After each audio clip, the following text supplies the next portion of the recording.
दुनिया से चोरी छुपे। लिसन, मैं सही वक्त का इंतजार कर रहा था। तो इससे बेहतर मौका कौन सा था? खैर, अब तुम्हें परेशान होने की जरूरत नहीं है, सारी बात हो चुकी है। अंबर से तुम खुद ही बात कर लेना, और अगर उसने मुझसे बात की तो मैं भी उसे समझा दूंगी।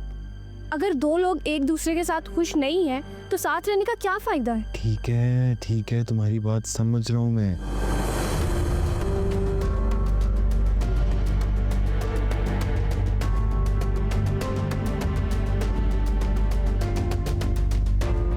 अच्छा चलो, तुम क्यों अपना मूड ऑफ कर रही हो?